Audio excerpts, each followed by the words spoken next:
Hi, everyone. Welcome to ARVC's webinar series on COVID-19. Thank you for joining us during these uncertain times. These webinars that we are hosting every Monday and Thursday are a chance for you to get your questions answered by our panel of experts. We're going to give everyone a minute or so just to get logged in. We have more than 600 registered for today, and the number of people joining is climbing quickly here. So we'll give it just a second, and then we will get started.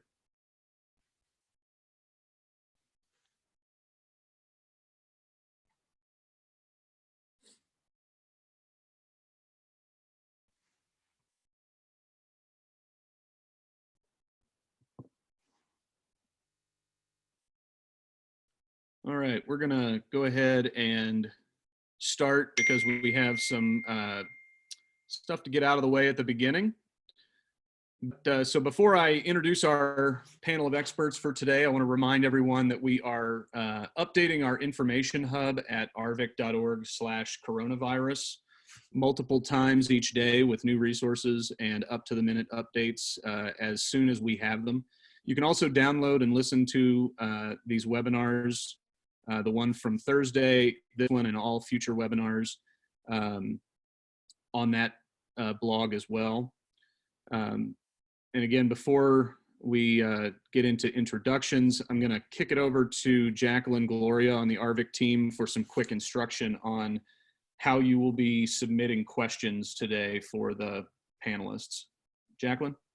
Good morning, everyone. Thanks for joining us. As we go through today's call, if you have a question, please use the Q&A button. It's located at the bottom center of your Zoom window. And if you see a question in that feed that someone else has asked and it's a topic that you're also interested in, you can hit the like or the thumbs up icon. That'll help float that question to the top of the list. Also, the chat and the raise hand features have been disabled. David? All right, thanks, Jack. With those instructions out of the way, I'd like to do some just quick introductions of our panelists for today.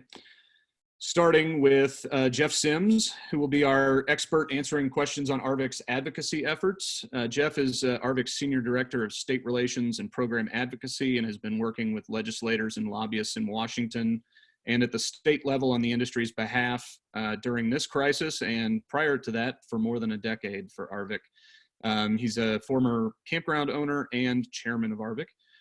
Our business and finance expert today, ready to answer your questions on SBA loans and the like, is Paul Bosley, founder of ARVC Supplier Council member Business Finance Depot. Paul Bosley is the founder, Paul has established his company in 2006. He taught the financing, budget, and cash flow management courses for ARVC's National School and has spoken at ARVC's Outdoor Hospitality Conference and Expo.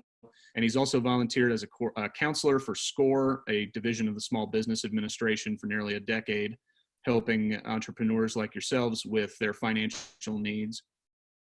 Our emergency planning expert again today is Patrick Hardy. Patrick has also worked in EMS first response. He's the CEO of Hytropy, which is a agency that focuses on emergency planning. His emergency response expert and consulted to the Chief of Staff for the Governor's Office of Homeland Security in Louisiana. In the summer of 2012, he became the first small business owner ever to be selected as the National Private Sector Representative for FEMA, which is in Washington, D.C., helping develop a national small business framework.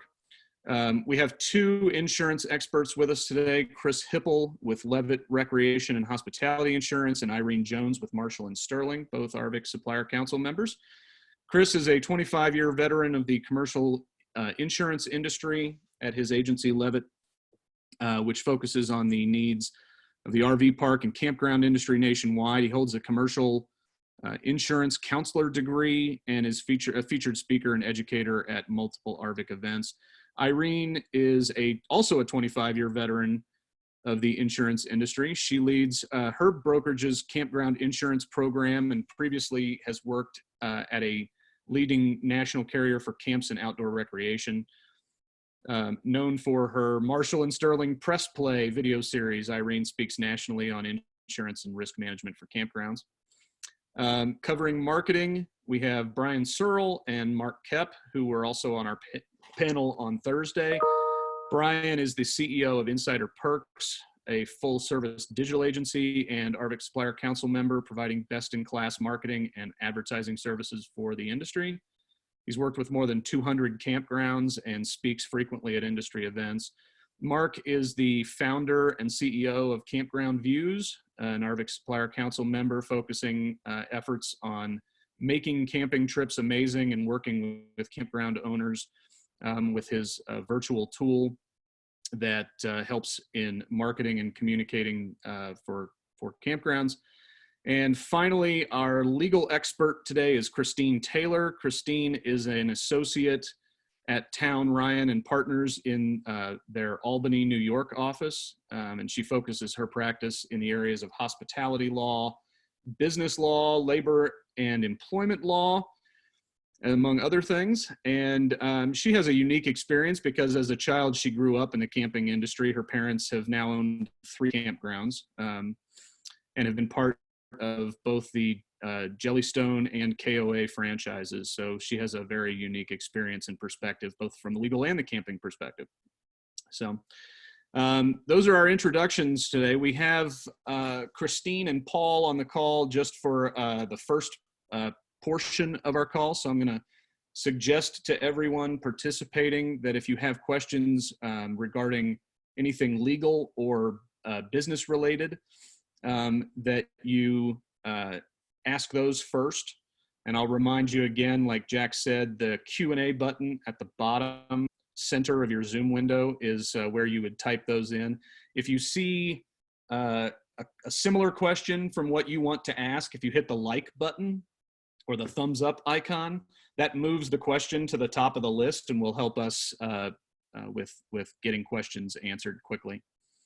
And with all that out of the way, let's get started. I want to, we had a couple of questions come in already, and I want to pose the first question, Paul Bosley, to you, if you can hear me. Can you hear me? We can hear you. Okay. So the question that has come in, Paul, is this: with 98% of campgrounds in this country being small businesses by definition, many of which have fewer than 10 employees, and they're all struggling with cash flow right now.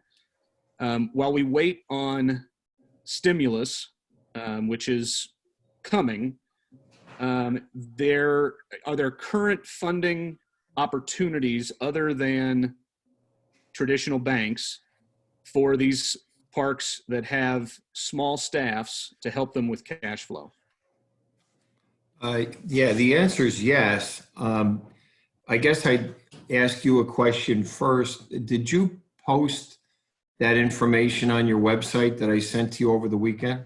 I did. It's up for everyone to see at arvc.org/coronavirus. Okay. There has been for many years, the Small Business Administration has an economic disaster loan program that's been in place. And in the past, it's been primarily used for people that suffer from damage from hurricanes or different tornadoes or types of acts of God, like what happened with the fires in California, Northern California. That program is in place, and the program, you can apply for it now online. All of the information that you need for the application has been posted on the ARVC website. What I did over the weekend is I compiled as much information as I could, very specifically telling you step by step how to submit an application. And just to walk the talk, I myself applied for it last night just to see what it was like. And it's not too bad. but don't do it when you got to answer the phone or when you got to be online, because you got to concentrate on the process. But it took me about an hour to get through it. And the loans are available anywhere up to 2 million. It's the same program that's been in existence for a while. And the interest rate is 3.75. But all the information on how to apply at this time is on the ARVC website. Okay, great. Thank you, Paul. We have a question coming in that's gotten a lot of likes, and this one's for you, Jeff Sims. The question is that with statements coming out from New York, Pennsylvania, other states about RV parks being considered, quote, essential businesses and allowed to stay open, is that true for all states or just a handful? Well, David, right now it is not true for all states, and it is literally evolving as we go along. What I actually am seeing is that in executive orders out of governor's office, they are basically copying and pasting what everybody else is doing. And so currently, Delaware yesterday or last night, in their executive order, specifically names recreational vehicle parks and recreational camps as essential businesses. We are trying to get the terminology incorporated into other executive orders and interpretations. There are a few elements that the way that the most of them I've seen currently have utilized things like if you have a grocery store, propane services, laundry, those are all incorporated in that. And in some cases, we all know that we're dealing with the traveling public, but they're not traveling. And many of them are full-timers, and there's seasonals and things like that. But parks also accommodate traveling nurses and individuals like that support the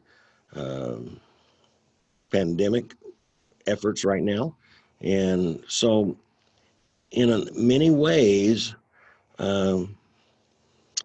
we are definitely essential businesses, life-sustaining.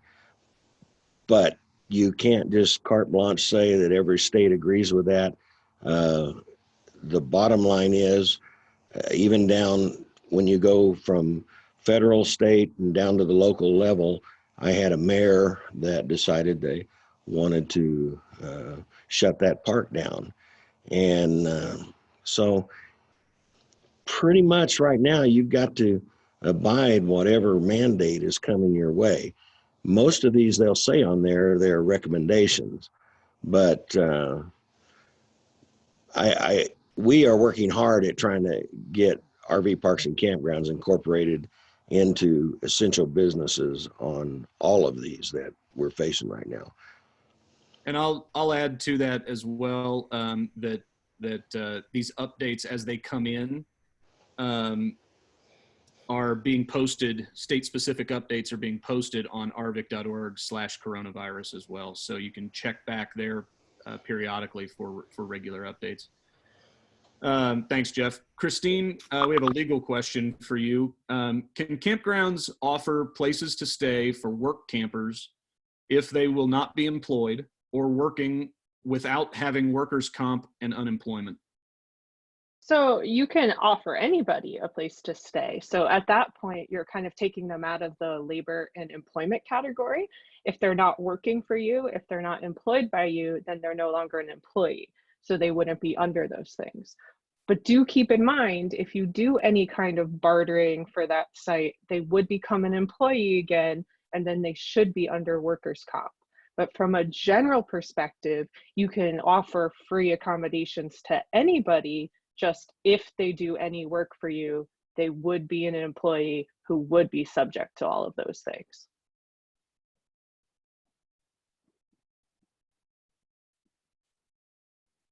Great, thank you. This question actually has some is a little multifaceted, so we might get some answers from you, Christine, and also maybe from our emergency planning and marketing experts as well. If you are open and you have a full-time guest who tests positive for coronavirus and they have no place to relocate, how do you handle that situation practically, legally, and with the media? Who wants to tackle that first? I'll start with the little bit that I know. So from legally, this is where we're going to get into ever evolving. Technically, as you all know, you could generally refuse business to anybody for any person. And since we're only giving licenses, we can revoke licenses at any time and make people leave.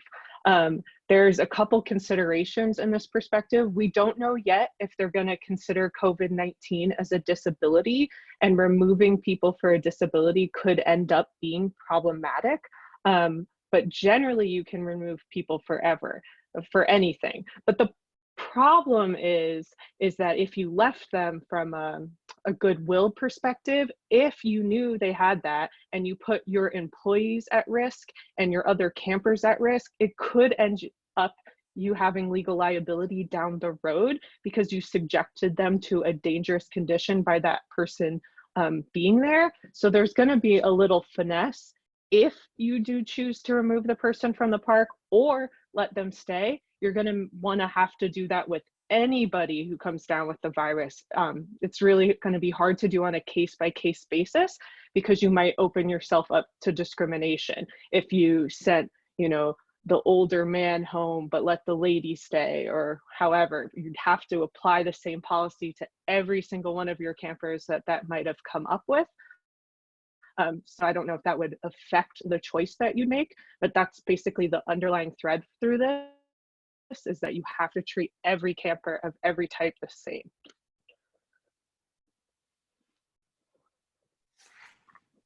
How about any of our marketing experts? You have anything to add to that?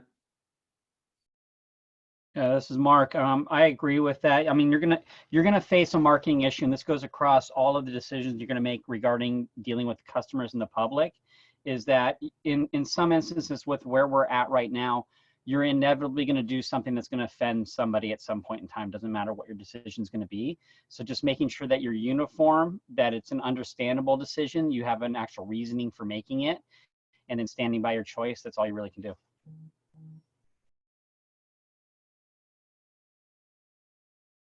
Okay. This next question is the most popular in the feed right now. We have a lot of campgrounds who are overnight only, or a large part of their business is overnight only with one stay campers, and a lot of people are scrambling to get home.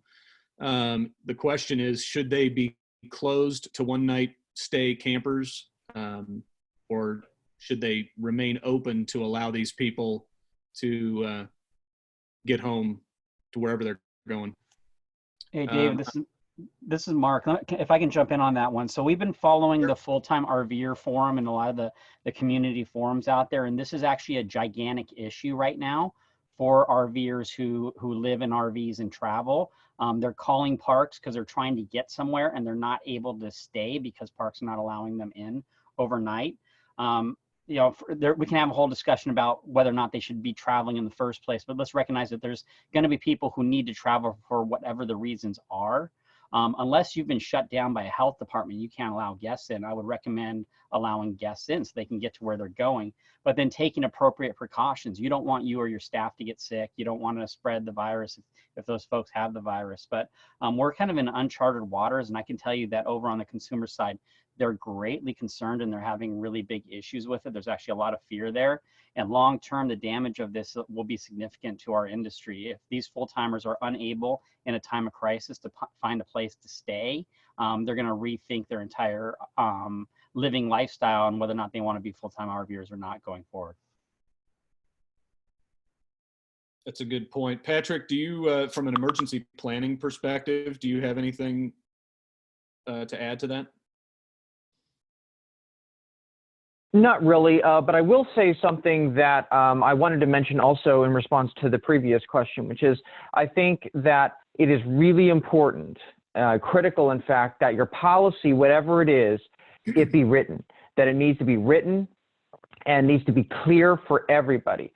So whether you put that on a flyer, whether or not that's something that you actually post up, whatever it is, it just has to be clear because, as Christine was talking about, I think one of the most important things, especially in a rapidly evolving situation like this one, is that the policies be codified in a way that makes it clear that you're providing universal application, so that basically no matter who you're interacting with, the policies remain exactly the same. And I think, as Mark was talking about too, which is, the decisions that you make in these regards,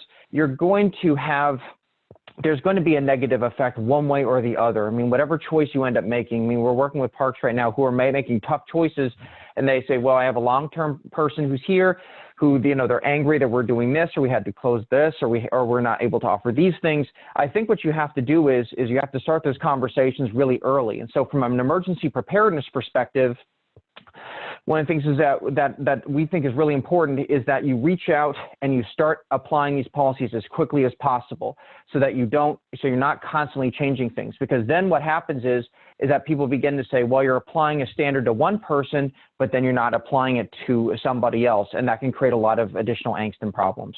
So. Okay. Patrick, while I've got you off mute, there's a question that's at the top of the list here. Can we open as essential business to self-contained units only without public facilities and restrooms and laundry being open? I know Jeff mentioned that laundry is one of the reasons why campgrounds are being listed as essential business. Mm-hmm. The answer is it depends. And I hate to sort of give that equivocal answer, but one of the things that we're finding is important is that we actually, whenever the counties come out with an order, we tell our campgrounds, read exactly what the order says and make sure that there isn't any particular directive. Like, for example, Los Angeles County's directive was very clear. You have to have certain things open. You have to have certain facilities available for you to be considered a, quote, essential business. Other counties in California haven't been as specific. And I don't know every county off the top of my head, but I know that there are ones that have been a little more broad-based. I think Placer County, which is up in Northern California, has been a little bit more of a broad brush stroke. But one of the things that is in the spirit of it is that if you're going to be open as an essential business, you have to, as much as possible, be self-contained. So you have to be able to offer these amenities. However, with a proviso that the procedures that you're putting in place is you're creating a limited number of people in the office. You're limiting the number of people who are using the laundry. You're closing the pool. You're closing the playgrounds and things like that. Because one of the things that they're not going to want to see is, even though you're open, they don't want to see large gatherings of people. They don't want to see social distancing ignored. They want to make sure that the spirit of it, because the spirit of it is you're essentially allowing people to live there. But this is not a time of recreation. This is not a time for people to be gathering in large areas. I fielded a bunch of questions over the weekend. A lot of you emailed me about campfires, oddly enough. And my answer to that is should you allow 10 to 15 people around a campfire? The answer is absolutely no, because even though that's something that normally people would do, that's something that would, within the spirit of it, be something that really wouldn't be a good take on anybody, especially if later on you have an outbreak. They're going to ask you, did you allow people to meet together? What controls did you have in place? And that will affect other parks in other counties, because what the gentleman was saying, I think what Paul was talking about earlier was absolutely correct, which is governments are copying and pasting what other governments are doing. And if they notice that RV parks are not putting in the appropriate controls that CDC is asking them to, there's going to be a greater likelihood that they will just say, you know what, this really isn't worth the risk. I'm going to close it. Okay, great. Thank you, Patrick. This next question is insurance related. So Chris and Irene, this one's for you. Will insurance cover me for a shutdown if a civil authority requires I am shut down? And kind of a sub question to that, is there any business insurance that will cover me regarding operating during the COVID-19 emergency? Okay, so this is the viruses are generally excluded under insurance to trigger business interruption coverage. So, but what we are telling all of our clients is that if you are ordered to shut down due to a government entity, I would suggest that you go ahead and file a claim and document all of the paperwork regarding the shutdown, et cetera. And there's a few reasons why you want to do this. The first is, let's let the carrier look at the specifics of your situation and the specifics of your policy and see if anything applies at all.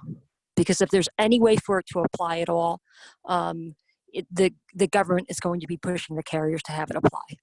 The second is that there's already some things in place in some states. There was a bill that was raised in New Jersey that sought to actually nullify the virus exclusion for COVID-19. And that's probably a slippery slope to go down because of the fact that it could cause a lot of logistical problems with contracts, et cetera. But that leads me to the third thing, which is that as part of applying for disaster assistance, you may actually want to see an insurance claim denial as part of that. Did you apply for this? So shutdown coverage is the number one question that we're getting. I don't see how there might be some very, very limited coverage on some specialty extension endorsements on some carriers. So every policy is different, but generally speaking, it's not going to be covered. This is Chris. I'd echo what Irene says on that. Even the U.S. Congress is looking at possible legislation to force insurance companies to pay for this. I don't think that would be a good idea. I know the industry as a whole is going to look at fighting this if that happens. The basic overview of insurance is that the many pool together to pay the claims of the few. And in this case, it's everyone potentially could have a loss. And SARS in 2003 was the incident that triggered the insurance industry's awareness of this potential for a pandemic loss and why they responded the way that they did.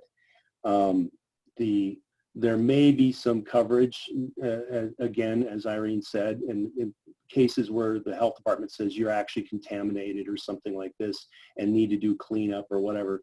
Honestly, I think that it's going to be a situation where there's so much of this going around that everyone and everywhere is going to be contaminated to some degree, depending upon how well we flatten the curve on this.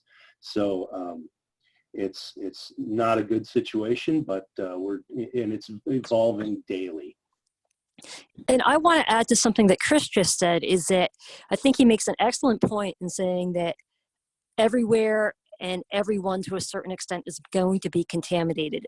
I really, when you start to, I'm in New York State, so I'm watching Governor Cuomo, and those of you in some of the lead states like California or New York, you hear the governors say the percentages of people that are going to be contaminated.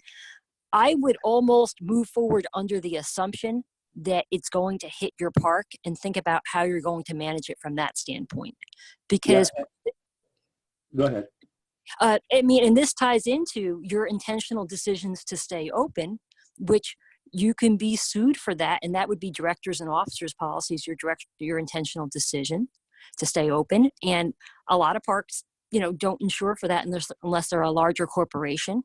Bodily injury that people receive on the premise, how are they going to prove that they got it at your park, but they could sue you for bodily injury? So you want to make sure that you go ahead and document all of your procedures as if you were going to be on the stand in court in a lawsuit and saying, what did you do to make sure things were clean? What did you do to make sure that there was social distancing? What were your policies? How were they documented? How were they communicated? How were they implemented? How did they comply with what the guidance was from local and state and national authorities? The last thing I'll say on this is that from what I understand, with the incidence of non-symptomatic people, I mean, we're talking here about symptomatic people. What should we do if we have someone who's symptomatic? As the percentages and numbers of this infection rise, the high percentage of non-symptomatic people, you got to behave exactly the same with the non-symptomatic people as with the symptomatic people, because a lot of those people are going to be infected. So you could already have people in your park that are infected today. And I think that's something that you're going to want to remember. Absolutely.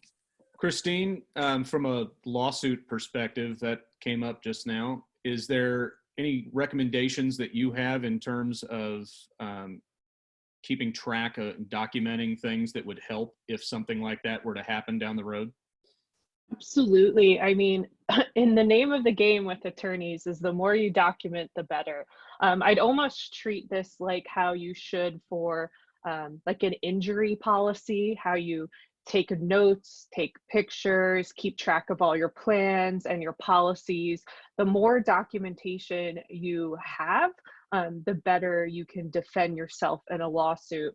Where we are right now with this gray area and everything is that although we can do best practices and hope that we're doing everything necessary to keep from getting sued, you can get sued for anything at any time.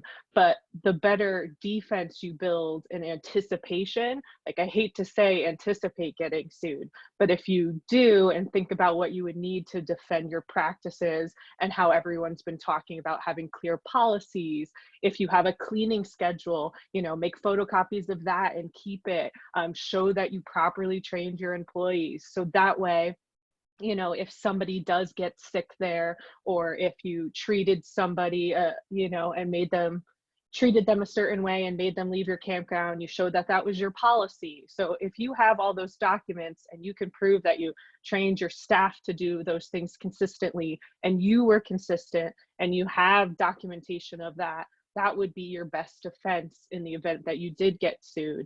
So basically document, document, document, and hold on to as many things as you can. Thanks, Christine. Patrick, I want to come to you in a second on a follow-up regarding that document when it comes to emergency planning, but I know I'm going to lose Christine potentially here in the next few minutes, so I want to ask one more question of you, Christine, before you go. At least one more, if depending on how much time you have left with us. This question is, can I legally cancel upcoming work camper contracts? Will I owe them unemployment if they've never worked for me? So this is where we're getting into a little bit of a gray area, and we're going to have some interaction between federal and state laws as new things are passing. It would depend if they extended and accepted your contract and if they were officially hired, even if they didn't actually do any work yet. That would be a part of it. It's also this sounds like such a lawyer cop-out, and I know we always say depends, but it really is getting pretty state specific about what implications you're going to run into. There are the new federal policies that are being rolled out, but for example, New York has done some things with firing and job preservation, et cetera, that might come into play or might be preempted by federal law. It's also going to depend on your business size, how many employees you actually have. So these are where you have specific issues. Now, generally, you can lay off people blanketly as long as you're not laying them off because they have a virus, or because they're taking care of someone who has a virus, or because there's even a provision right now in the federal law about people who are taking care of children under the age of 18 and not being able to lay them off. But if it isn't really related to the virus, and it's just an economic thing, for example, we had like a furniture client who's obviously not making furniture right now. If you write a general letter that says that you're rescinding their contract, you can do that. But again, don't do it discriminatorily. Don't do it, if you're going to do it, make sure you do it very clear. Do not give a reason specifically in the letter. Make it as generic as possible, because you don't want to give anybody ammunition to come against you with later. But again, this is unfortunately one of those areas that's rapidly evolving right now. I've watched it change a lot even in the last 72 hours, and it's going to be very state specific. So I can't give a specific answer. So look into a labor and employment law attorney in your state. You can reach out to me if you're in the Northeast, but definitely going to need a specific state take on that question. It looks like that question, Christine, was coming from a campground in New York. Oh, perfect. So right you can your backyard. give them, you can give them my contact information, so we don't have to give everybody else a rundown of where New York is right now. Okay, sounds good. Do you have time for one more legal question? I sure do. All right. This question is, what do we do if a guest becomes a squatter? They can't pay because of how their financial situation has been affected. What is the legal and practical response to a seasonal or monthly guest who will not leave and cannot or will not pay? Okay, so gosh, you're gonna hate me for this. It's slightly state specific. It's even a little bit county specific. This is gonna be interesting depending on the policies and the procedures you had set up before this happened. If they force you under landlord-tenant law, then in some states, New York, for example, we have a stay on evictions for 90 days. So you could not remove somebody if they forced you under landlord-tenant law. Now, in some states like New York and New Hampshire, et cetera, they have different policies for hotels and campgrounds, in which case, since you only granted a license, you can revoke that license at any time for any reason, dealing with your rules, as long as not applied discriminatorily. So you would be able to revoke their license. You could call the police, tell them they're a trespasser, and have them help you remove them pursuant to those specific laws. Again, who knows, they might come down and say, we're just not removing anybody right now because we have, all these stay-at-home orders being implemented, and they might not help you enforce it. But generally, outside of this emergency, if you had only granted them a license and they didn't have a lease, et cetera, you'd be able to remove them for non-payment, hopefully with the help of your local police department if you needed to. Now, again, I think that's going to be an interesting play out, whether they end up shoving us under landlord tenants and not letting us remove people, but that's kind of where we're going to be for now. But I think that's unfortunately going to be my last question, but I will pop in on the next webinar we do. Yeah, so Christine will be here on Thursday for more legal questions. And Christine, if you don't mind, if we have more come in while we're finishing this webinar, I'll send them to you and maybe we can get them answered between now and Thursday and posted on our blog. Perfect, that sounds great. Great, thanks for joining us, Christine, appreciate it. Thank you, bye-bye. So Patrick, getting back to the previous question before I jumped over to Christine, on our last webinar, you were giving some advice on how to post and be very visible about your cleaning procedures as they align with the CDC guidelines. We've got a question specifically in response to the essential business piece and laundry facilities as an example. If a campground is needing to keep their laundry facilities open in order to be an essential business, do you have any recommended procedures on how to operate that under those CDC guidelines and any other advice you might have? Yes, I do. And one of the things that, and I want to mention this before I forget, which is Christine talked about something really interesting, which is making sure you document everything. I completely agree with that. You have to make sure that you are actually writing it down. I know this may sound strange, but one of the things that I've actually told some properties to do is I say, listen, if you don't have a written disaster plan, that's fine. What I want you to do is I want you to take out a notepad, and I want you to take out the notepad alone. Don't put anything else on it. But what I want you to do is carry that notepad with you everywhere you go and write every decision that you make.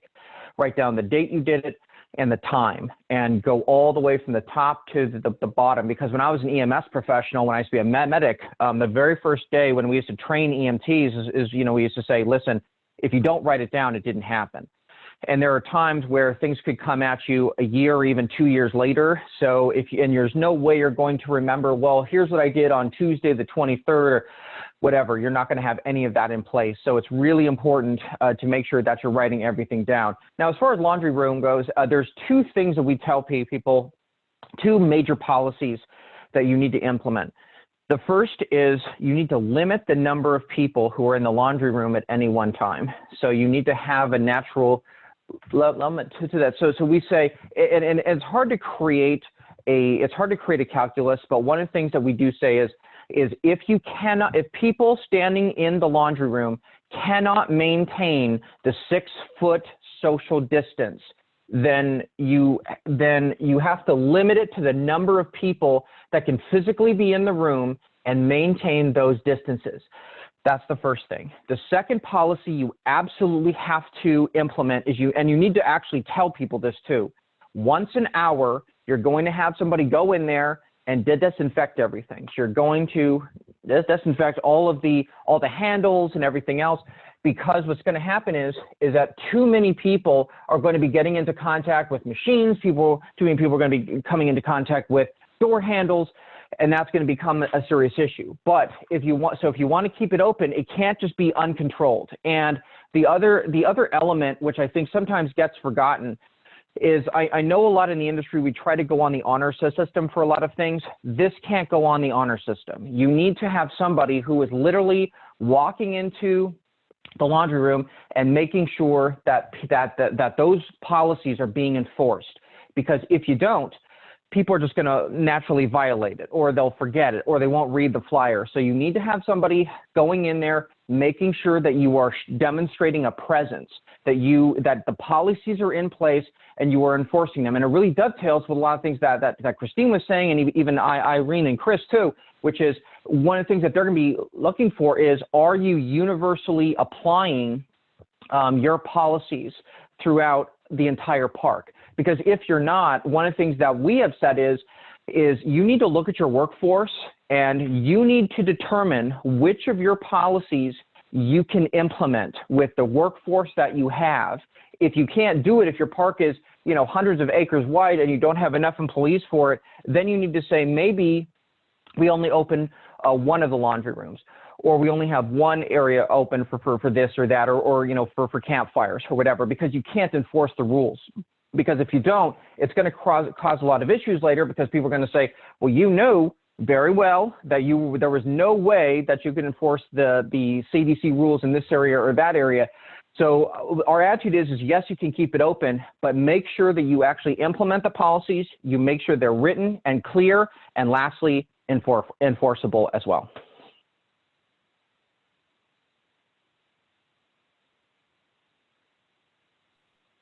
Okay, great. Thank you.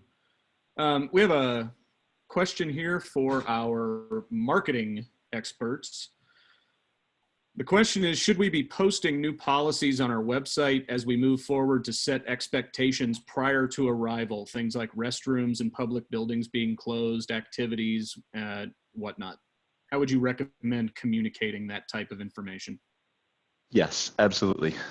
Website, social media, everywhere you possibly can, but have a consistent message. Same with your phone when your staff is talking to them, on your email when you're replying to people, if you have chat. Just be consistent and be transparent. And I know this question I don't think has been asked by you, David, but somebody was asking about rates and should we adjust them?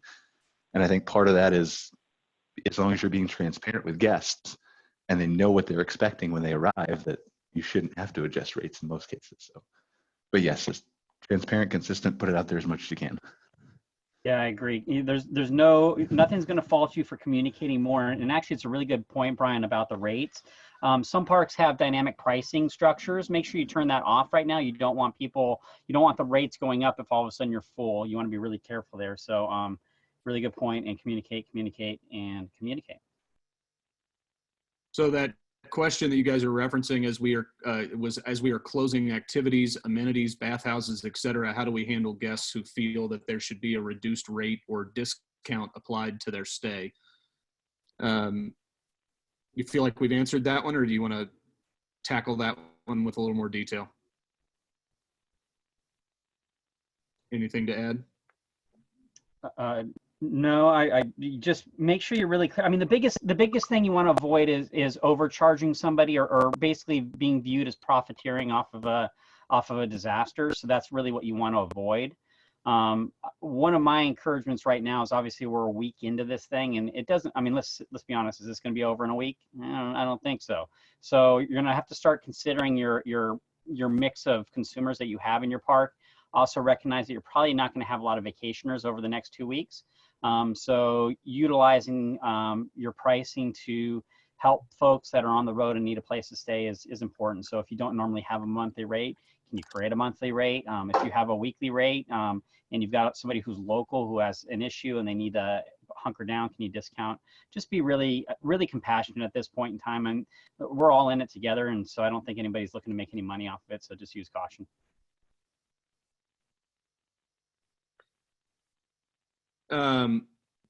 Great. Thank you, Mark.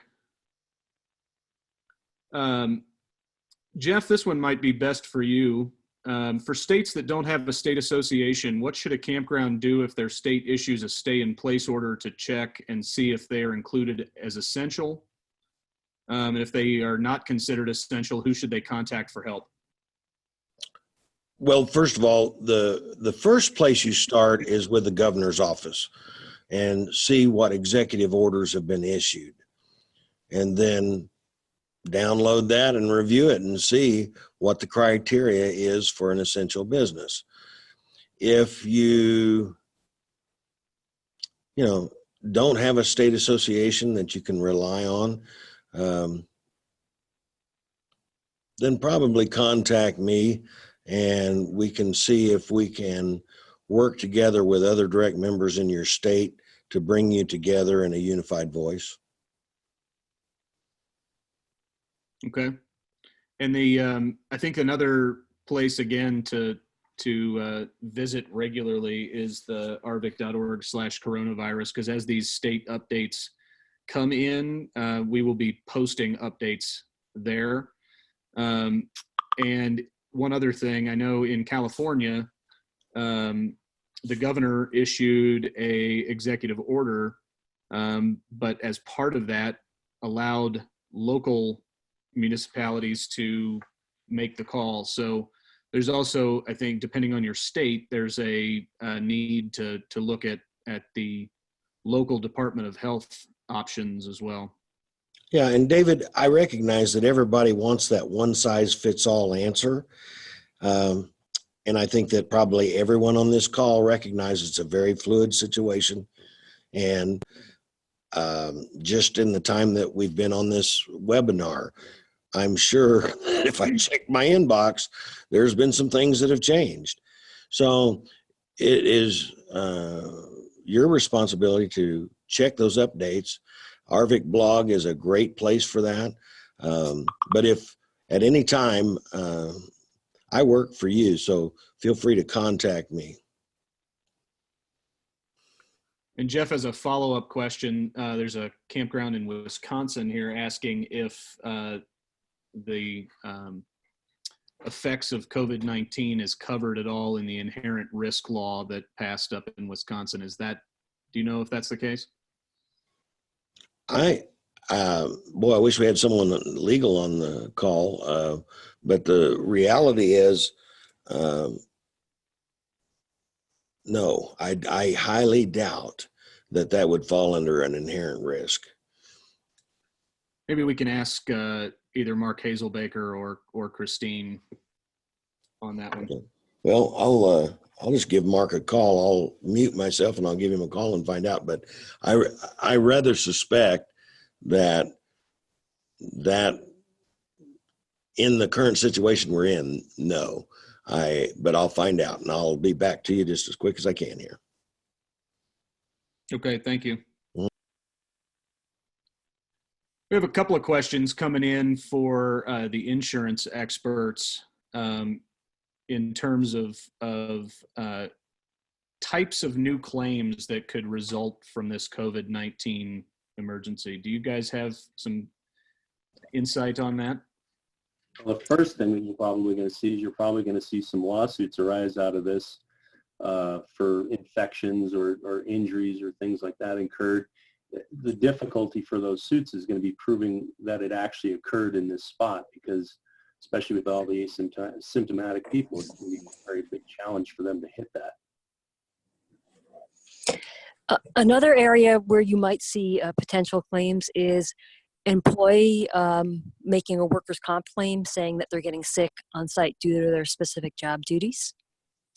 And another thing to keep in mind, and I think it's very important, that campground owners take control of the situation and provide guidance to everyone, because people are looking for someone to take control, but also smile and provide a lot of positivity, because people who are coming to your parks are going to be really stressed out. It's a very stressful time. And you want, if they're going to come and stay there for a while, you want them to have cues from you and your team to decompress, that here's a structure of what we're going to do here and what we're not going to do here. Here's how we can reach the resources that you need, whether it's for food, banking, medical care. These are the rules and how they're enforced. And this is how we're going to communicate and care for each other as a community, because desperate people do desperate things. So you want them to keep from feeling desperate. You don't want a Lord of the Flies mentality developing over time if people are sheltering there for a few months. So that means keeping connections amongst people, whether they're like virtual connections like book clubs or moms clubs. Maybe you do FaceTime call-ins to your campers instead of stop-bys. Make them feel connected humanly, so that because we are going to treat those better that we know, so that things don't degenerate. Get out in front of it with kindness and compassion and structure. And then the last part is, there's a lot of value in adding ways to help people distract themselves, putting out communications about hiking trails they can go to, what they can do, groups that they can join, ways. Maybe there's a weekly conference call that you have. Welcome new campers, tell us your story. People are going to have a need to tell, I came from Chicago, I'm out in Iowa camping, I got away from the city, I was so scared, some of my friends are in quarantine. A way to talk and socialize so that we can develop community and develop a tone of decompression, safety, structure, so that there are not increased claims of people turning on each other, that you have a sense of community. And remember, one last thing I'll say is that nowadays, if you have to go to the emergency room, you're putting other people at risk. You're taking medical resources away from those who are sick, and you could be bringing illness back to the campground. So all of those things kind of come into play in terms of managing the risks and things that could happen risk-wise at your park.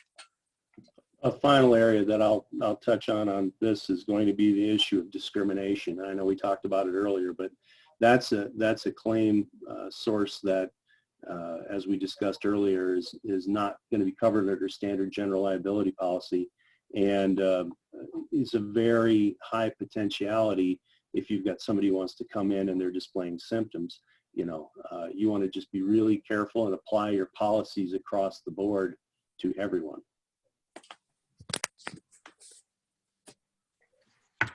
Good point. I have a follow-up question to that in terms of the community that Irene was mentioning to our marketing experts. Mark, you mentioned earlier that you know of some full-time RVer online channels. Are there other channels that our group could be utilizing in this time? Reach guests, yeah. So actually, your best bet will be the social media channels, because those are the most immediate places where you're going to be able to connect with consumers.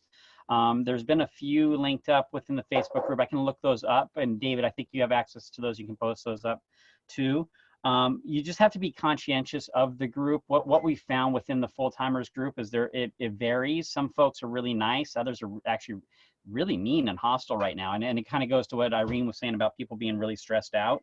So I just caution you on social media, simply put out there that you're available, you're taking long-term guests for this time of crisis, and then kind of tune that out, because you're going to get some pushback from folks.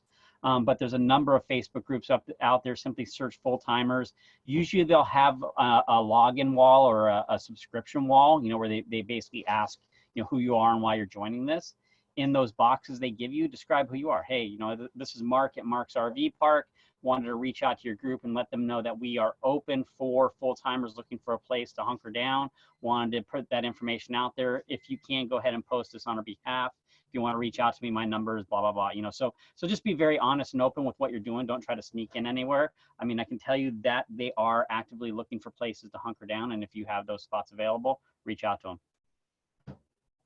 David, I would add to that you can work with some of your local government officials too, outside of social media. I know I'm the geeky social media guy, but I'm going to take it off here a second and go in a different direction and just say that you can work with some of these local government officials, maybe to say, as we have new workers coming in, because look at all the people Amazon is trying to hire and Walmart in different areas of the country based on the switch of demand.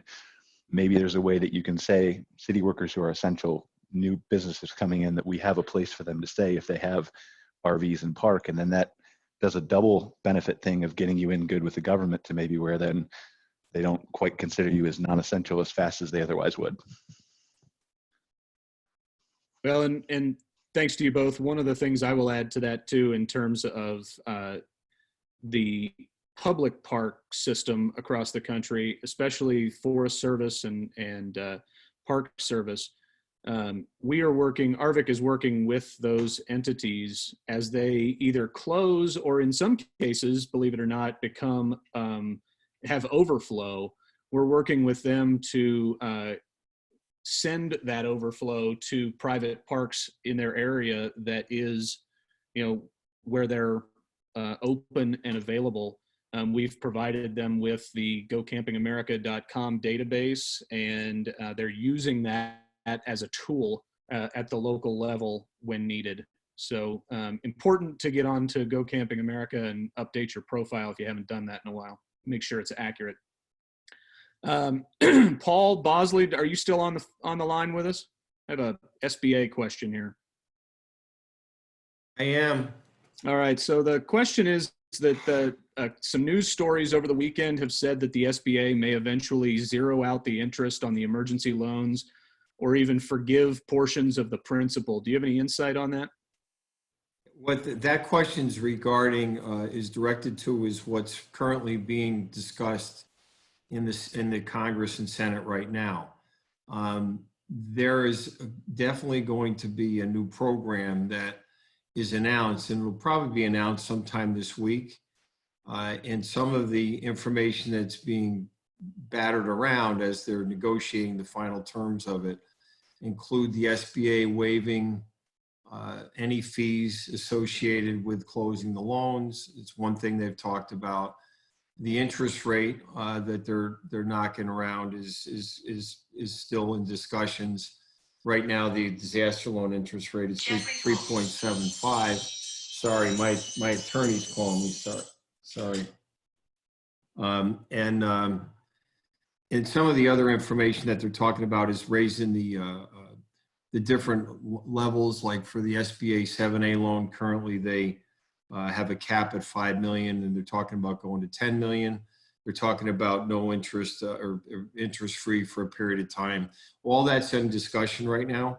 And the way I understand it is the discussions are combining two different things. One is the relief, the checks that will be sent to people directly as individuals, and the other part of it has to do with businesses. And that's all we know. And as soon as that information comes out, I'll do the best I can to compile it and share it with ARVC. All right, great. Thank you. One other thing that I would add to that, based on an industry call that I had this morning that Paul Bambi and I and Jeff Sims and I were on, was that as part of that government legislation that's being batted around, the key, as we've heard from a number of our experts, is document, document, document. In terms of being able to, when that money is available, to be able to show that you had people on your payroll that either weren't getting paid or created a cash flow issue, or any of those types of business decisions that are financial in nature. Document every single one of them. It's key. Let's see, Patrick, I think this next question probably is best for you. I believe additional visitors of paid overnight or seasonal guests coming into the park are increasing the number of people unnecessarily. That's probably pretty accurate. Would you recommend a temporary restriction on not allowing outside visitors during this crisis?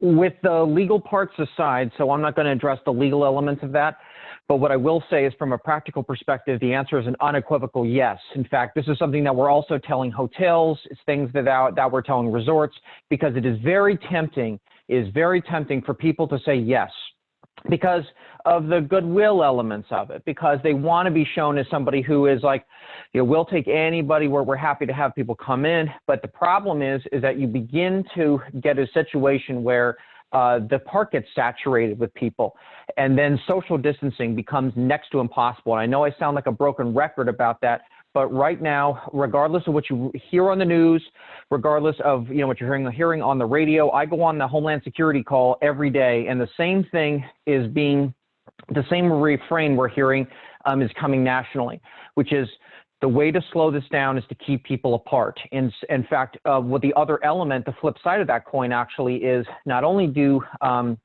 we recommend you restrict the visitors, but you actually ask people to stay in their rigs as much as possible. So you actually ask them to stay off the park grounds and stay in their rigs as much as they possibly can. Not because we don't want them around, not because we don't think the social element is important.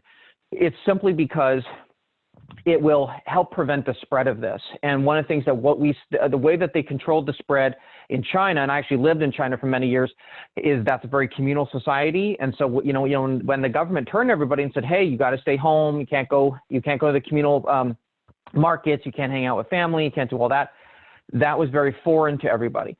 But that's the way they slowed the spread. Italy is the same way, also a very communal society. And the way that they have slowed it down is they said, you have to stay in their home. When people ignored that, the government finally said, that's it, we're going on lockdown.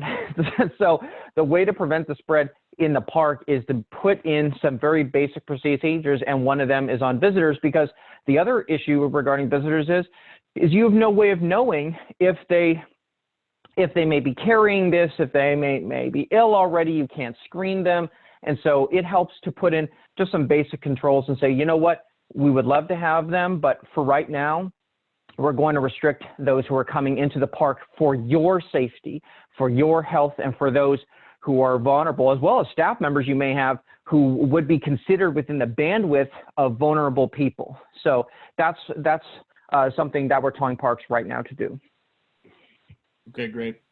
We've just been notified that the Michigan governor has enacted an executive order to stay home as well. So for all you campgrounds who are online in Michigan, our advocacy team will be on top of that today and be providing updates as quickly as we can get them.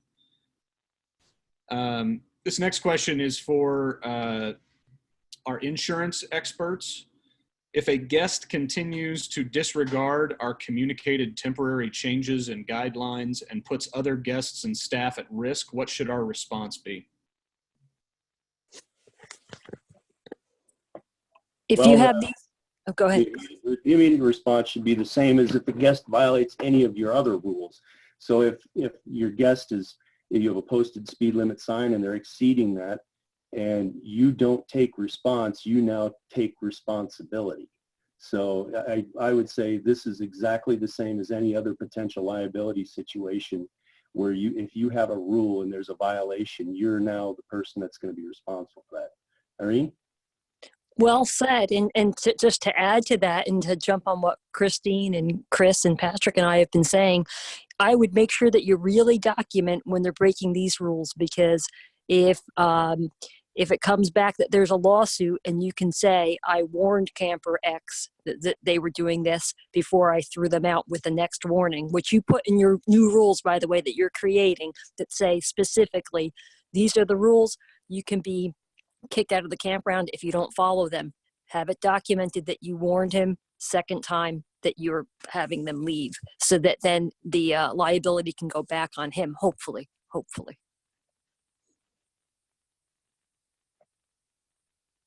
Okay, great. Thank you, guys. Jeff Sims, are you back on the line? Yes, I am. I have a question about the definition, and I'm guessing that this is probably going to be state specific, but the definition of essential business. A number of the campgrounds online are asking, various aspects of their business, recreational visitors versus long-time stay. What do we have a single definition of essential business, or does it vary? Well, there again, it varies. And in those definitions in the executive orders, it spells out for each state what those essential businesses are. And it will also spell out what businesses aren't essential. And essential businesses are going to include grocery stores. There's a whole list. Even in the supply chain for the medical profession, we would probably fall under that essential definition as well. But I apologize because there really is not a specific, it's up to interpretation right now by the individual states what they deem an essential business is. Most all of them will agree that, spas, swimming pools. Although I've read the information from the CDC, the actual swimming pool isn't really a factor, but it's the social distancing that is the factor. And so they're more clear about what is not than what is. If a campground has long-term stays that rely on things like the camp store, the laundry facilities, those kinds of things, can they be classified as essential business? If the executive order states that, yes. Nearly every one of them I've seen has included a laundry facility. Okay. But I go back to your industry experts, and all the things that they have said are spot on. Is you've got to have some policies, and you've got to have enforcement of those policies and ensure that those elements that you are keeping open. Just like a playground, you can't have a playground open. How in the world would you disinfect that? And it also goes back to social distancing. There's a follow-up question that just came in, Jeff. If our state level determines campgrounds to be essential, can our local health department override this and keep us closed? They could, unless that, I know some of them I have seen today or early in the wee hours of the morning that their executive orders didn't override some federal mandates, but I haven't seen any. Well, they possibly could override local jurisdictions, but by and large, a local jurisdiction can usually make any rule stricter than a state rule. They usually cannot make it more lenient. Does that make sense? Yes, and I think it depends on the state, right? Exactly. Like we mentioned earlier, the California governor issued his executive order, but then as part of that said that the local government has the ability to determine what's best for their area, right? Right. Okay. One question has come in and had a lot of likes here for you, Patrick, in terms of cleaning standards. And we hit on this on Thursday, but I want to hit on it again because it's popping up fairly regularly. What's your recommendation in terms of cleaning standards set for things like cabins and park models and that kind of thing, in terms of, and shower and laundry facilities as well? For communal areas like showering and laundry, right now what we are telling people is once an hour, because there's not a lot of other specific guidance on it. We've contacted the CDC, and I'm going to continue to contact them to see if they're going to create more specific guidance on this. as far as park models go and other and cabins, which is you should follow your normal procedures for cleaning after there's a guest checkout, right? So obviously the same thing, but with park models, especially if you have people coming in touching fixtures, which they're going to, then what you have to do is you have to disinfect as soon as they leave. So if you are going to open those areas for people to go in and out, that's perfectly fine. But then you have to disinfect after they leave every single time, because otherwise what's going to happen is you have way too much uncontrolled, unbarriered contact. So people are literally contacting places where someone else may have touched multiple times, especially obviously door handles and places like that where people are going to be clearly touching it. So that's why the standard has to be very strict. The other thing I'm going to say is this is as well.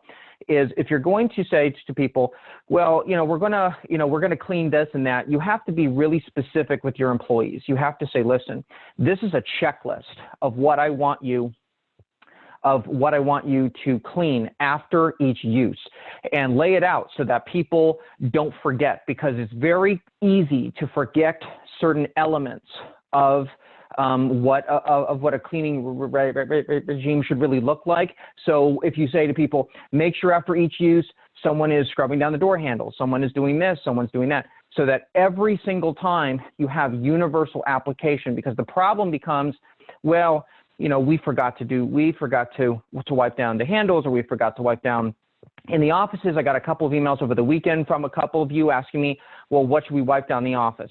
Well, obviously the countertops and things, right? So you should have a checklist so that employees are universally applying it. And it goes back to our original point that multiple people have now made about documenting everything, which is if you're documenting when people are doing it. So the cleaning schedule, and I talked about this on Thursday, which is literally every time somebody cleans, make it so that it is really in big font, and make sure that someone has to actually initial it, that every single time it was done. Is it a little bit onerous? Yes. And that's one of the reasons why we say for areas that'll take too long to clean, too hard to implement, just close it, because it isn't worth it, right? You can always reopen it later, but you want to keep it as controlled as possible so that you're only having to clean things that are essential for every single time somebody enters and uses a particular facility. Because if you don't, it just creates too great a possibility for the introduction of various hazards. Patrick, I want to follow that up and just ask you a quick question about employees. What is the responsibility then to the employees who are cleaning these cabins? Is there equipment they should be providing to their employees? Gloves. So either you're going to provide them with cleaning gloves, which could actually be rubber gloves, but it could also be preferably disposable gloves. So things like vinyl gloves. It doesn't have to be the healthcare kind of gloves, but you do have to provide them with wipes. And if you're not, the CDC has actually put up, if you don't have wipes, there is a way to create like disinfecting rags with bleach and water, and they provide the actual formula for it. So you can actually create that. But then the other thing is if you have a mask, yes, you can wear them, but I'm not advocating, and I don't want anyone quoting me on this, that I'm not advocating for anyone to buy masks. But if you have them already, those can be used, especially when you're doing heavier cleaning, right? But for just a basic clean, we just say, put on gloves, the disinfecting wipes, and wipe everything down. Because if you remember last week, one of the things I said was you want to be really visual about everything. You want to really make it clear that there's a standard, and make sure that everything you're doing, whatever the regime is, you write down every step. First, you put on the gloves, then you pull the wipes out, then you do this. Then you wipe this, and this. Afterward, you put it in your hand, you ball the gloves out, and you throw them away, or whatever it is. So it's very clear, and you get universal application every single time. It's that predictability that will ensure that people will do the same thing every time. Patrick, is that step-by-step that you just rattled off there, is that on the app that you have launched that's available for campground owners? Is something templated that they can use? The answer is an unequivocal yes. And in fact, one of the things that we decided to do was that we're going to be launching this afternoon at 5 o'clock Pacific time because we got so many questions and so many things that people asked us to include. In fact, a lot of the information that I'm hearing this morning, I've taken notes on, and I will make sure to include that in the app as well. So issues about insurance, because Chris and Irene brought up some wonderful points, the things I hadn't thought of before, as well as Jeff and Brian and Mark, of course. And so things that we're going to put in directly in the app. So the answer is yes, there will actually be a place in the app where it'll actually say, this is what we recommend you have them do. First, have them do this, then we lay it out from top to bottom. So that every single time you get the same results. So yes, we're going to do that for sure. Yes. And while we're talking about the app, we've had a couple of people ask about the app specifically in terms of how it relates to this specific situation. They were on and seeing a lot of stuff about evacuations, lockdowns, hazmat, that kind of stuff, but not specific for this situation. Are they looking in the wrong place, or is it? How would you respond to that? Well, you were absolutely right, because the reason is because we were working on it over the weekend, and we were planning to make it live today, and it is going to be live this afternoon. And for those of you who are glancing at that various stuff, we are going to be putting up, it'll be COVID specific. So it'll be really clear on there, and you'll be able to see it on the app. As I said, it goes live, I believe, at 5 o'clock Pacific time, and it will lay out every section. So it'll talk about communication. It'll talk about what you should do every morning. What should your business operations be about? How should you handle the marketing elements of it? How do you handle everything? So one of the things we wanted to do is I wanted to get a lot of feedback over the weekend, and people send us tons of emails. So, and I was really glad to hear it because people were asked very thoughtful questions. And so, in fact, I'm also going to include information about the SBA loans as well, because we want to make sure that those are a part of your planning process as well. So for those of you who are on there, absolutely, it will be live this afternoon, and then every day we will continue to update and add things. So you'll be able to constantly go in there, and you can add information directly into the app. So we wanted that to make, but we wanted it to be as comprehensive as possible. So I waited for the first wave, but as I said, this afternoon it'll be live, and it'll be on from there. Patrick, do you have any, jumping a little bit to a different topic, but still with you, do you have any recommendations for parks as they keep essential elements open? For instance, their camp store, maybe a snack bar or a restaurant for delivery or takeout only. When those vendors come in to supply service for those things, do you have any recommendations on procedures to handle that as safely as possible? Absolutely, and everything I'm about to tell you is going to be in the app also. The first thing is that you need to call the vendors who come to your site on a regular basis, and you need to ask them a few questions. The first question is you need to ask them is do you screen your employees when they come into work for COVID? 2, have you activated your pandemic plan? If they say they don't have one, okay, that's fine. At least you've noted that. The third thing is you need to ask them is, if one of your employees shows up on our site and we turn them away because they're either clearly ill or they are acting very strangely because, they're coughing, they're sneezing, whatever, what is your policy on allowing us to send them home? And in fact, we actually had a park that did this. They actually turned away a vendor because the person showed up and was sneezing, later found out that he was just having an allergy attack. But still, you need to lay those 3 things out with the vendor in place. Second of all, when you're dealing with the delivery itself, lay out with the vendor where you're going to have them deliver it, particularly if it's different than they normally would, right? So one of the things that we say is place everything in a controlled area, because one of the things, and we put this in the app also, which is you should have a table where you disinfect everything. I know it sounds very strange, but you need to disinfect everything that comes into contact with your employees. So if you have boxes, you need to take the items out of the boxes, make sure that it's properly disinfected, however that works, and it's obviously different for everything, before it gets introduced to employees, before it gets put on the shelf, because otherwise that's way too uncontrolled, and that puts people in a risky situation. So that's why every single piece of it has to be placed in order so that you're talking, with the vendor, and you're saying, listen, this is what we expect you to do with deliveries. This is how we expect you to deploy them. And then when the boxes are done, you have to throw the boxes out. Like, don't keep them around. Don't try to reuse them for later. Put them away. It just isn't worth it. So in dealing with those folks too, the last thing I would talk to the vendor about is make sure that you have a phone number that you can use if they tell you something like, well, I don't want you turning employees away, but if you have to, you can call me and actually get their number of that person's supervisor, so you actually can call them and say, listen, this person is ill, can you send somebody else? So if you're clear with them and you're creating consistent policies every time, you're not changing it, you're being very specific, that will ensure that those standards are enforced on every single delivery.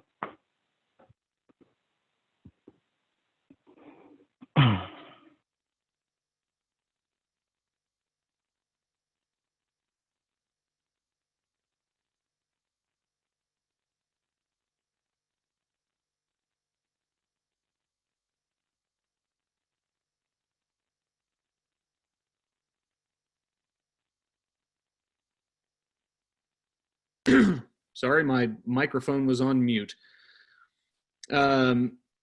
Mark Koep had to drop off, but I'm going to post this question on marketing to you, Brian. I'm here, David, too. Oh, I'm sorry, Mark. You're back on. Great.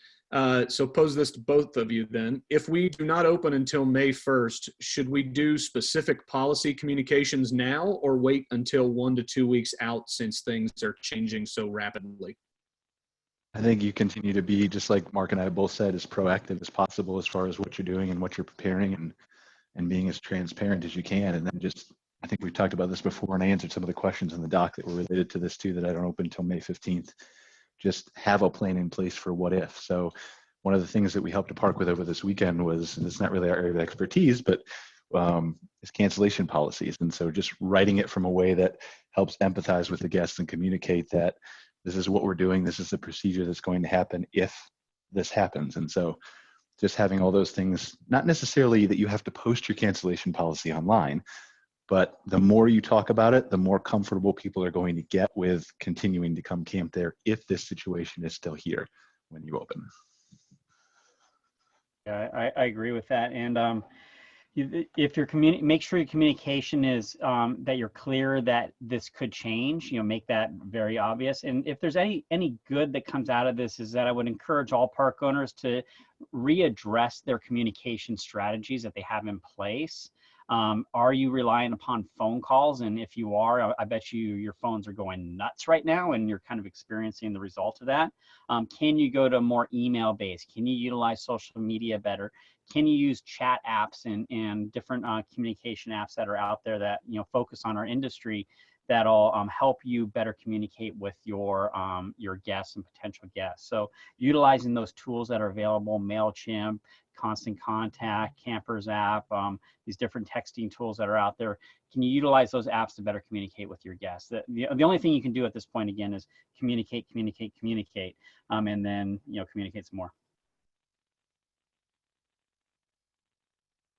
Okay, great. Thank you. Paul, did you have a follow-up to that question?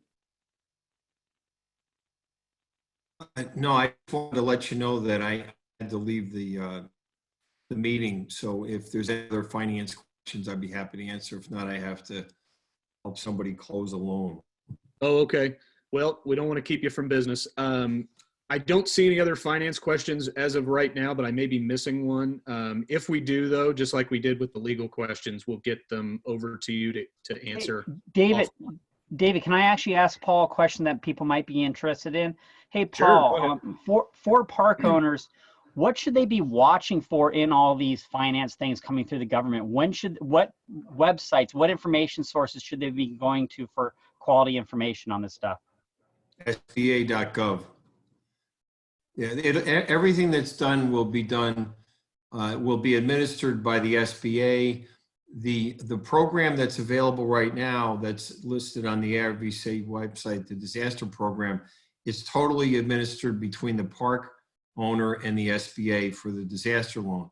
The new program that's coming out, I believe, is going to be administered by the SBA, but also by all the different preferred lending partners of the SBA. So that'll open it up into the different lenders that currently work with the SBA. But for information, the best source is SBA.gov. And I'll add to that too, Mark, that from an ARVC perspective, as we work with our advocacy folks and lobbyists in Washington, as we get information about the status of these stimulus packages that are being batted around, we will be updating the arvc.org/coronavirus as well, and the daily updates that we send out. So that's another good resource as well. So we have a question here about, should we continue renting every site as normal, or would you recommend spacing out sites more, renting every other site for to keep people further apart?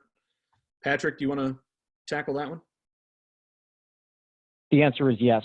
I absolutely agree with that. And as I said before, your main priority has to be maintaining social distance. Again, I know I've said this many times today, but that's one of the things that becomes really, really important is anything that you can do on a managerial and policy level to keep people apart. That's the best way of doing it, is ensuring that people are in a position where they're not staying too close together, because otherwise you can create inadvertently issues regarding too close of interactions.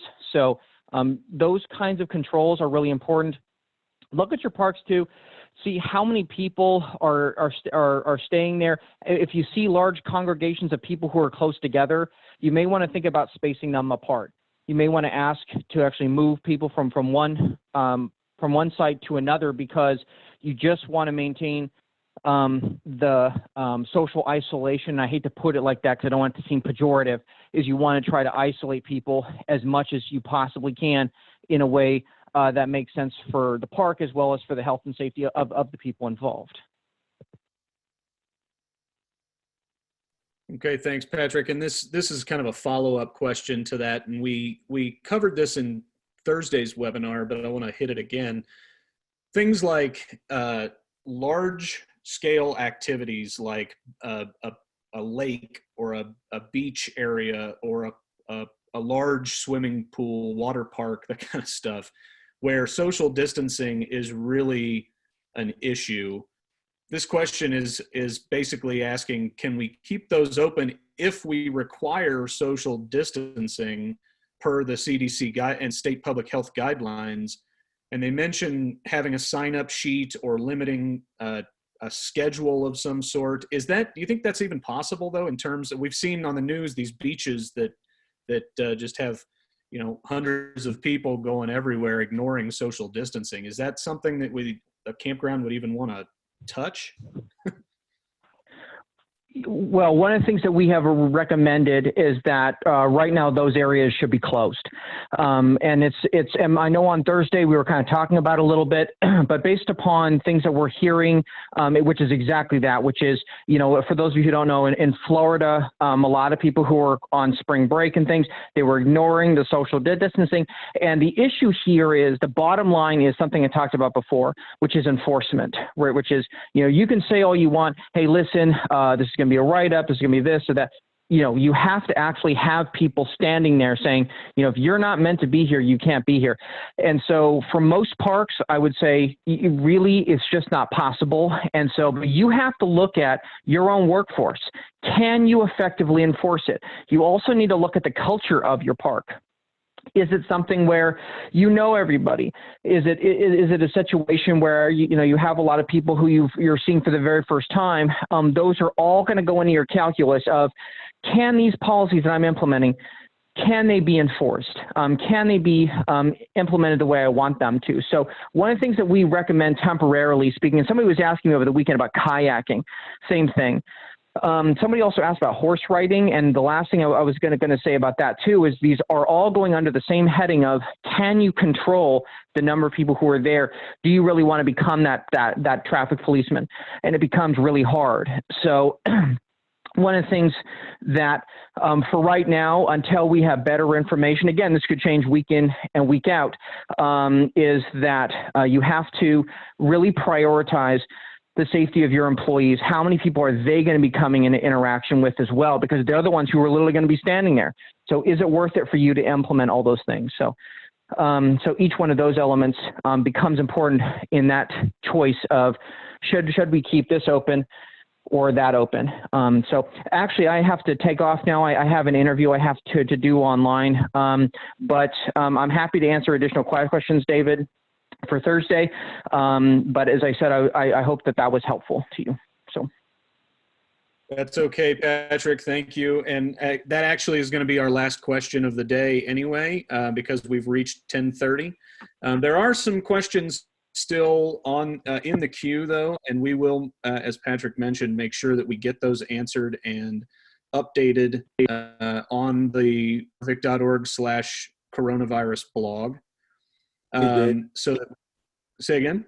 Hey, David, this is Chris. I just want to tell people that you should call your insurance company's customer service, because they are doing longer payment times. And I know like Allianz is doing a 60-day grace period. We've got a lot of questions on that. And just call your insurance company directly and ask for the billing department and see if there's any options for you if you need it. On longer payment times? Yeah. Okay, great. I can add to that in New York, even the governor has put out directives on that. And so you're going to start to see some of that, mandated, that we're supposed to try to do as much as we can. It's not across the board, so I would go and say, what can you do? I would also start to think about how your insurance is affected by these changes. Decreases in payroll, decreases in revenues, decreases in activities, and organize that to communicate with your insurance agent as well, so that we can help to, have the appropriate premiums that help you to manage your costs. Okay, great. We undoubtedly, as things change day by day, we will have even more questions pop up between now and Thursday, and we'll try to get those answered as well. But to close us out, I want to remind everyone that we will be back online on this same channel again on Thursday at 11 a.m. Eastern, same time. And we'll continue that Monday, Thursday schedule for every week for the next month, as long as we have to get everyone's questions answered and to update everyone on a regular basis, because again, things are moving very quickly. I also want to remind everyone that all these webinar sessions are being recorded and will be posted on arvic.org/coronavirus. So you can go back and listen to them. If you missed them, you can listen to them there. To make it easy to get onto all future webinars, you'll use this same link that you used today to access all of the other webinars in the future. And like I said, any questions that didn't get answered on today's call, we will be working between now and Thursday to get those posted on our blog as well. We're updating that page multiple times a day with new resources and state-specific updates and everything else. Before we go, I want to thank everyone on our panel again. I appreciate all of the time that you've given us today and look forward to seeing as many of you as possible on Thursday. And thank you everyone who participated in the webinar for joining us today. Be safe and be well. Thanks a lot.